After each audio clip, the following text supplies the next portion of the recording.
오늘은 디모데 후서 4장 6절부터 8절까지 말씀을 보겠습니다. 고난과 신앙이라는 제목으로 제가 계속 말씀을 전합니다. 신약 346쪽입니다. 디모데 후서 4장 6절부터 8절까지입니다. 6절을 제가 먼저 읽어볼게요. 전제와 같이 내가 벌써 부어지고 나의 떠날 시각이 가까웠도다. 7절 같이 읽겠습니다. 나는 선한 싸움을 싸우고 나의 달려갈 길을 마치고 믿음을 지켰어. 8절 같이 읽겠습니다. 이제 후로는 나를 위하여 의의 면류관이 예비되었으므로 주 곧 의로우신 재판장이 그날에 내게 주실 것이며 내게만 아니라 주의 나타나심을 사모하는 모든 자에게. 아멘. 사도 바울이 이제 감옥에 갇혀가지고 글을 이렇게 쓰는데 자기의 그 사랑하는 디모데에게 쓰는 겁니다. 그런데 6절에 보면 이렇게 기름이나 뭐 이런 것들이 부어지듯이 자기가 떠날 시간, 죽을 때가 다 됐다. 자기가 압니다. 여러분들에게 만약에 삶을 한 달이나 두 달 뒤에 죽는다 이러면 뭐 어떻게 하시겠습니까? 대부분의 사람들은 삶을 정리합니다. 자기가 뭐 미워했던 사람들 용서하고 뭐 그러죠. 뭐 저에게 만약에 두 달 후에 만약에 제가 죽는다 이걸 알면 당연히 이제 가족하고 시간을 보내겠죠. 그런데 사도 바울은 7절에 보면 자기 삶을 이렇게 이야기하고 평가를 분명하게 하고 있습니다. 선한 싸움을 자기가 이때까지 싸웠다. 그리고 믿음을 지켰다. 이런 이야기를 합니다. 삶을 돌아보고 내가 잘 살았다. 또 믿음을 지켰다. 이런 사람은 정말 삶을 잘 산 사람이죠. 70 이렇게 넘어가시고 80 가까운 어르신들이 통계에 의하면 70% 정도 우울증입니다. 통계가 그렇다는 거지 여러분들이 그렇게 하라는 거 아닙니다. 그 이유가 뭐냐 하면 자기의 삶을 돌아보니까 이것도 못했고 저것도 좀 못했고 이렇게 자꾸만 현재를 살지만 과거에 못한 것만 자꾸 기억이 나거든요. 그래서 우울증에 많이 걸립니다. 그런데 사도 바울은 7절에 보면 믿음을 지켰다 이런 이야기를 합니다. 삶의 어려움, 가장 큰 인간에게서 힘들고 불안한 게 죽음이죠. 그런데 그 죽음 앞에서 사도 바울은 소망을 가지고 있습니다. 나는 이렇게 잘 믿음을 지키고 살았으니까 이제 8절에 보면 하나님이 재판장이 되셔서 면류관을 나에게 예비해 주실 거다 이런 이야기를 합니다. 여러분 죽음 앞에서 소망을 가진다 이게 쉽지 않는 일입니다.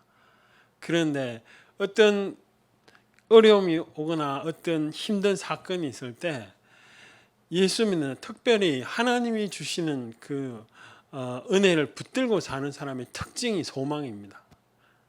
왜 그러냐? 이 땅의 삶이 전부도 아니고 내가 이 땅의 삶을 살되 하나님을 붙잡았거든요. 하나님의 그 평가가 중요하지 세상 사람들의 평가가 중요하지 않다. 내가 믿음을 붙들었지 세상의 어떤 것을 붙들지 않았다. 이렇게 사도 바울이 살아왔기 때문에 소망을 가지는 겁니다. 내가 경제적으로 어려움 당하고 내가 사람들은 다 떠나고 나 홀로 남아 있는다 할지라도 그 사람에게 소망이 있으면 그 사람은 믿음을 지키고 또 하나님을 향하여 나아갈 수가 있죠. 지금 우리 뭐 온 나라가 코로나로 인해 가지고 불안, 우울지수 뭐 이런 게 계속 더 높아지고 있는 이 시기입니다. 이럴 때조차도 하나님의 관계 안에 있으면 마음속에 소망이 있는 것입니다. 여러분 이 디모데 후서를 적는 이 당시에 굉장한 핍박이 있었습니다. 이 생명이 안전이 보장되는 그런 시기가 아닙니다. 기독교인 하면 로마 군인들이 잡아서 죽이는 그런 시기입니다. 그럼에도 불구하고 그 사람들은 그 로마 군인들이 핍박에도 불구하고 예수를 하나님을 믿었다는 겁니다. 이유가 뭡니까? 천국 가서 내가 그게 안전이 보장되니까 예수를 믿은 게 아니고 내가 오늘 사는데 하나님이 나와 함께하는 그 임재감, 그것이 나에게 큰 기쁨이 됐거든요. 그러므로 나는 하나님께 소망을 둔다는 것입니다. 사도 바울도 마찬가지였죠. 사도행전 우리 20장 22절부터 한번 보겠습니다. 사도 바울은 죽을 때만 이렇게 했느냐? 그게 아닙니다. 평소에 그런 가치관으로 쭉 자기가 말한 대로 믿음의 소망을 그 믿음을 지켰던 삶을 살았죠. 사도행전 20장 22절 22절부터 우리 24절까지 한 목소리로 이거는 사도행전 20장 여기는 사도 바울이 막 복음을 전하던 그런 시기입니다. 죽을 때 적은 글이 아니에요.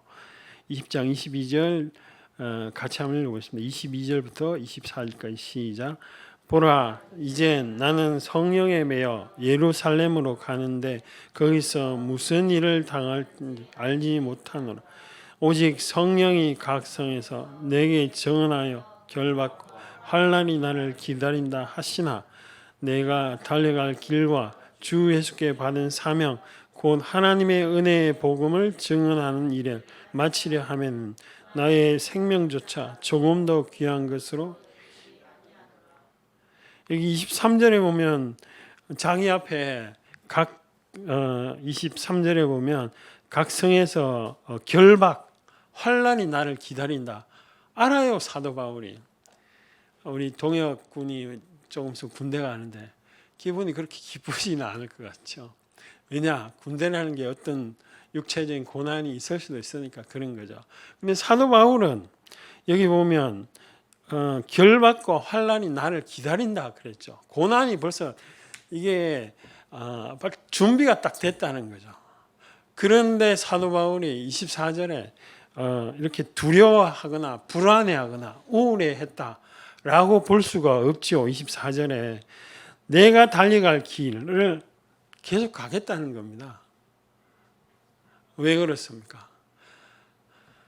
소망이 있어요. 내일에 대한 소망, 하나님이 주신 그 소망이 사도 바울 마음에 가득 차거든요. 두 번째, 고난이 당할 때 이 24절 말씀대로 평안이 있습니다.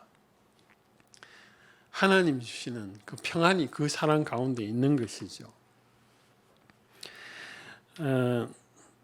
1873년도에 미국의 호레시오 게이츠 스패포드라는 사람이 이 사람이 누구냐면 시카고 거기 의과대학의 법리학 교수이지만 변호사고 교회 신앙생활 너무 열심히 했던 그런 사람입니다. 교수님이죠. 변호사이기도 하고. 그런데 자기가 사는 집에 불이 났습니다. 불이 나자 재산이 다 타버렸습니다. 신앙생활 굉장히 열심히 하셨다라고 기록이 되어 있습니다. 자기가 그 교회에 이렇게 회계 담당자로서 이렇게 섬겼다라고 되어 있죠. 그래서 아내가 그 충격으로 이렇게 건강이 자꾸 약화되니까 이렇게 좀 환경을 한번 바꿔보자 이래서 유럽 여행을 가족들하고 이렇게 같이 가기로 했습니다. 그런데 교회 일 때문에 자기는 조금 늦게 가고 딸이 넷이는데 엄마하고 딸하고 같이 이제 유럽으로 보냈는데 가다가 배가 충돌해가지고 딸이 4명이 죽었습니다. 그래서 아내는 다행히 구조되어가지고 영국에 가 있었죠. 그래서 이분이 스패포드 이분이 배를 타고 영국으로 가다가 그 자기 딸이 죽은 그 부근을 이렇게 지나게 됐습니다. 그 이렇게 사랑한 사람을 먼저 보낸 사람들이 저희 어머니도 이렇게 유품 정리할 때 제가 진짜 눈물이 나던데 그 자기 딸 4명을 다 천국에 보내니까 오죽하겠습니까? 밤새도록 우는 겁니다. 밤새도록 울었는데 새벽 한 3시쯤 내가 기록에 보면 하늘에서 자기가 한 번도 경험하지 못한 그런 평안이 자기 마음속에 가득 차 것을 보고 자기가 글을 적었습니다. 그 내용이 뭐냐면 내 평생 가는 길 순탄하여 늘 잔잔한 강 같든지 큰 풍파로 무섭고 어렵든지 나의 영혼은 늘 편하다. 많이 들어보셨죠? 찬송가 413장 내용입니다. 그 글을 이 사람이 자기가 적었던 것이죠. 자기 딸이 다 죽어서 무슨 소망이 있겠습니까? 무슨 자기 삶에 낙이 있겠습니까? 자기 마음속에 그 이별로 인해서 엄청난 큰 슬픔이 있기 때문에 지나는 그 구역을 보고 밤새도록 운 거예요. 그런데 하늘에서부터 부어지는 그 평안함 때문에 자기가 이 찬송가를 적은 거죠. 우리 찬송가 우리 413장 우리 한번 찬양해 볼까요? 찬송가 413장입니다. 내 평생에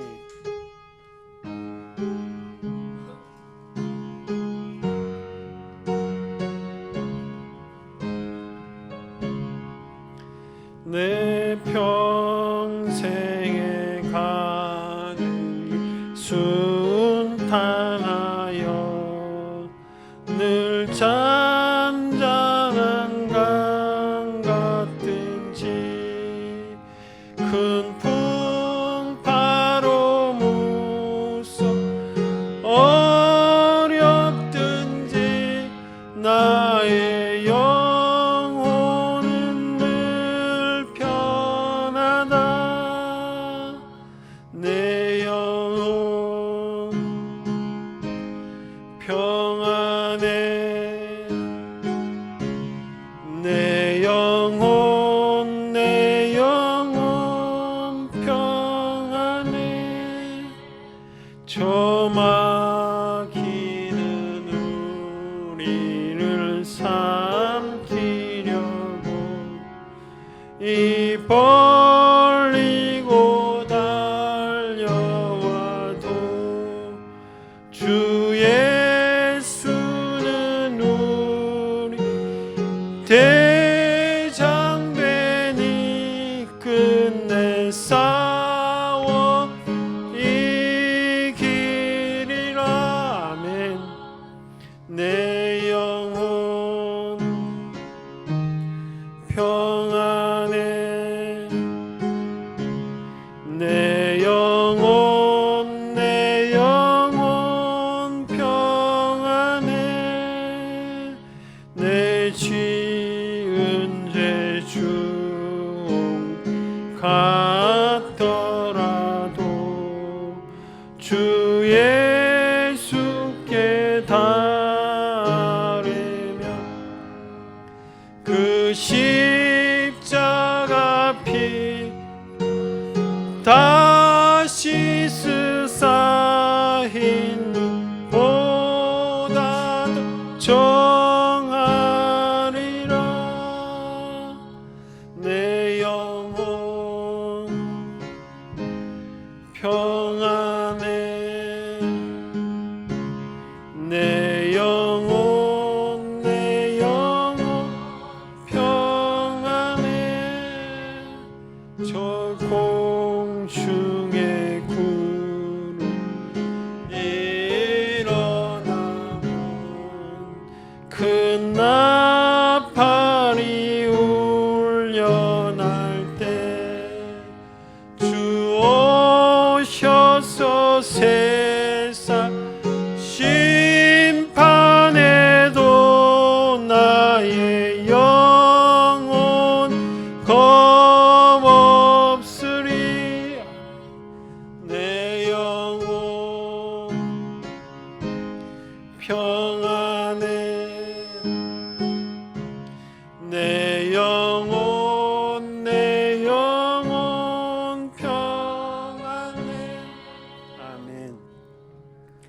이 스패포드 이분이 나중에는 집을 시카고에서 떠나서 예루살렘으로 옮기고 마지막 거기서 계속 기도하다가 이렇게 삶을 마감했다고 이렇게 기록에 나와 있습니다.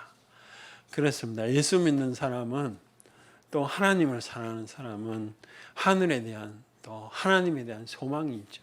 그런데 그 소망 때문에 내 마음속에 평안이 생기는 것입니다. 많은 사람들이 그렇게 갔습니다. 폴리갑이라는 분 제가 한번 말씀드렸지만 이 사도 요한의 수제자라고 보통 보죠.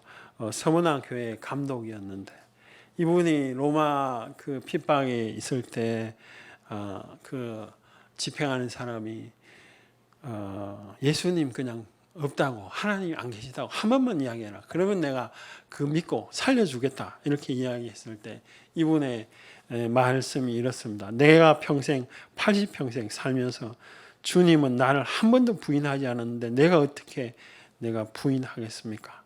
이렇게 하면서 화형을 당했다라고 되어 있습니다.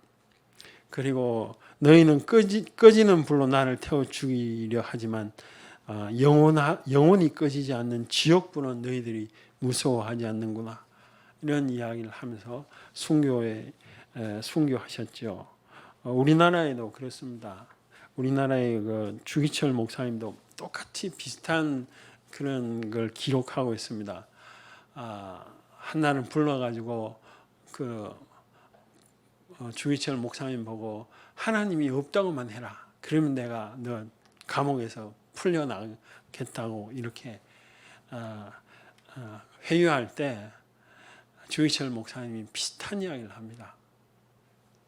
하나님에 대한 의리가 있지. 내가 어떻게 그렇게 없다고 할 수 있겠냐. 이런 이야기를 하시죠. 왜 그렇습니까? 하나님이 주시는 소망을 그 사람은 다 붙잡은 거죠. 하나님이 실제 상 가운데 역사하고 있기 때문에 그렇습니다. 사도 바울도 비슷한 이야기를 합니다. 우리 고린도전서 1장 고린도전서 15장입니다. 고린도전서 15장 55절부터 57절까지 그 똑같은 내용이죠. 55절 284페이지에 있습니다. 신약 같이 한번 읽을게요. 55절 사망아 너의 승리가 어디 있느냐. 사망아 내가 쏘는 것이 어디 있느냐. 제가 읽을게요. 사망이 쏘는 것은 죄요 죄의 권능은 율법이라. 같이 읽겠습니다.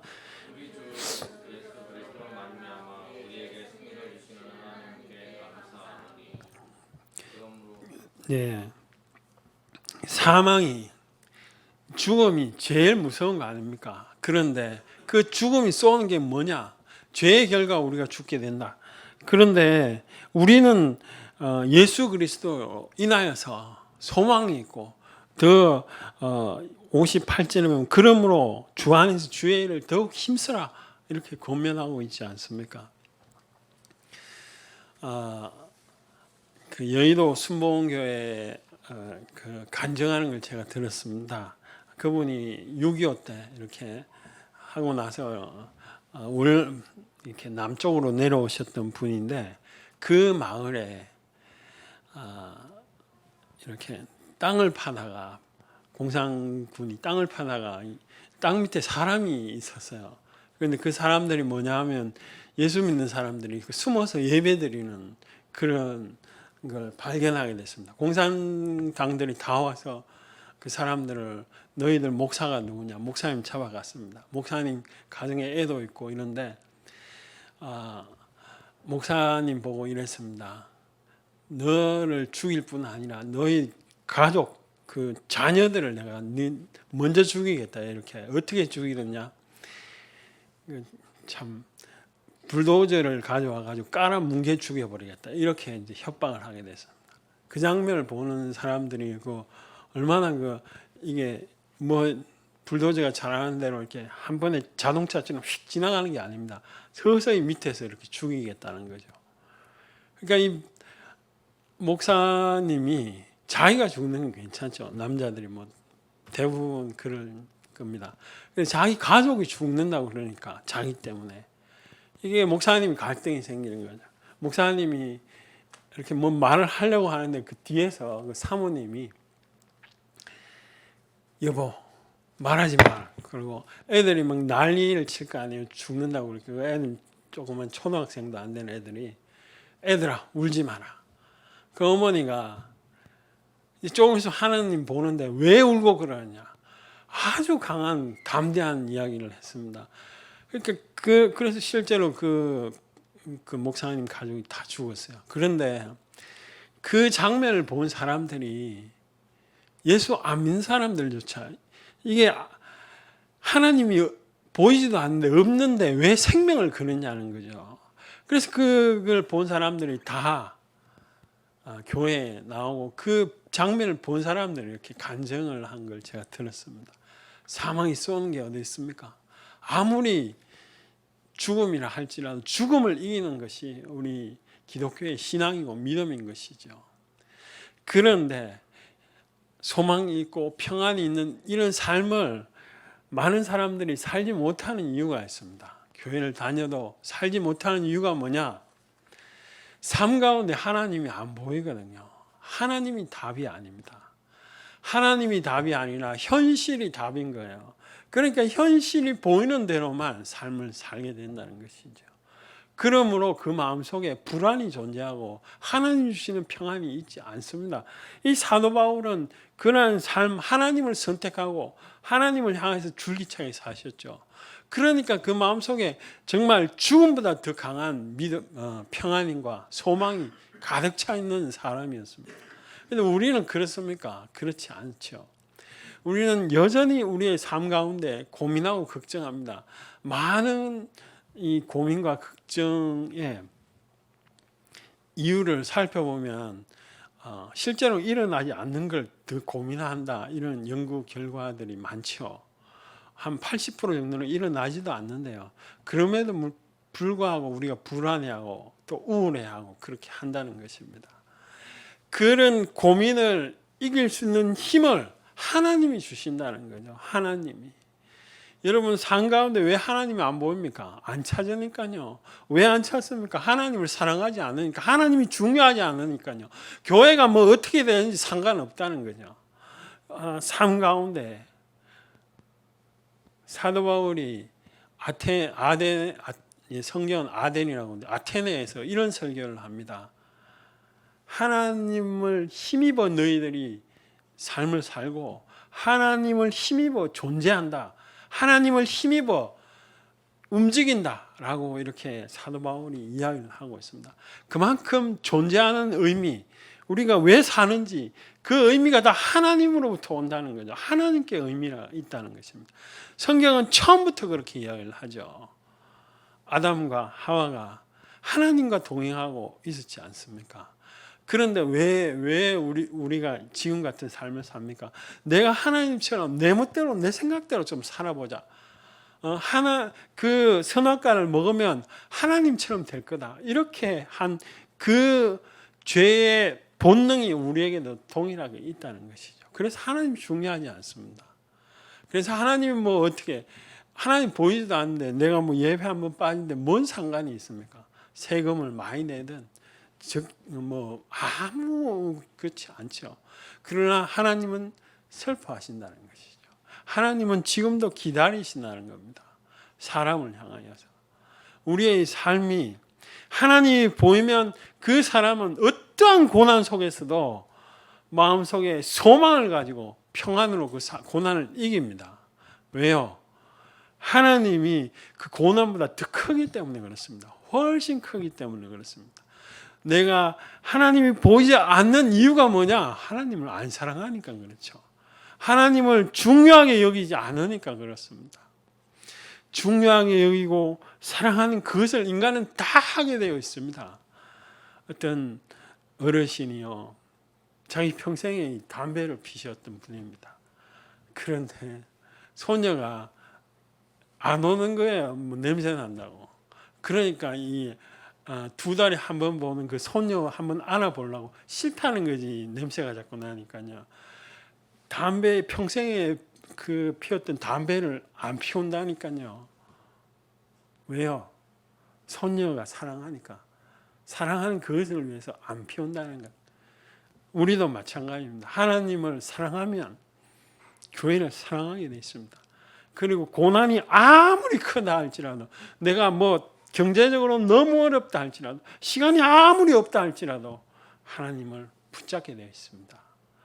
그러면 그 사람에게는 제가 금방 말한 소망이 있고 또 평안이 그 사람에게는 반드시 임하게 되어 있습니다.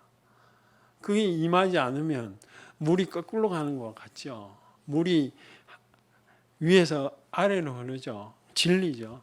마찬가지입니다. 하나님을 사랑하고 찾으면 당연히 하나님도 그에게 사랑을 나타내는 평안으로 임하게 되어 있습니다. 여러분 각자의 삶 속에서 느끼는 어려움과 고난은 각자 다릅니다. 다른 사람은 그게 무슨 고난이냐 이렇게 할지라도 나는 그 고난이 산같이 크게 보이는 것입니다. 그럼에도 불구하고 내가 하나님을 붙잡고 사랑한다면 그 속에 사도 바울처럼 하나님의 평안이 가득 넘치게 되어 있는 것이죠. 사도 바울은 수많은 죽음의 고난 속에서도 줄기차게 그 길을 갑니다. 그 이유는 딱 한 가지입니다. 하나님을 사랑했기 때문에, 하나님을 향한 소망을 가지고 있었기 때문에 그렇습니다. 자기는 주께서 받은 그 소명을 끝까지 붙잡은 이유가 뭡니까? 하나님을 사랑하기 때문에 그렇습니다. 여러분이나 저나 우리의 삶 속에서 다른 사람들이 뭐라고 하든지 간에 나는 하나님을 붙잡겠다. 그 믿음으로 이 어려운 시기를 잘 승리하고 또 하나님이 동행하는 그 평안으로서 이기시기를 바랍니다. 우리 같이 한번 기도하겠습니다. 특별히 기도 시간이 중요합니다. 하나님이 말씀 가운데도 임하시지만 각자에게 말씀하신 그 감동이 이 기도 시간에 더 은혜가 부어지는 걸 제가 많이 느낍니다. 우리 이 시간에 각자의 기도 제목을 내어놓고 또 하나님을 붙잡기 위해서 같이 한번 통성으로 기도하겠습니다. 사랑이 많으신 하나님 아버지, 이 땅 가운데 사는 동안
하나님 아버지, 이 시간에 힘을 다해서 하나님을 부르고 여호와 이름을 부르며 예수님의 이름을 부르는 우리 모든 성도들에게 하나님의 보호하심과 인도함 있게 도와주시옵소서.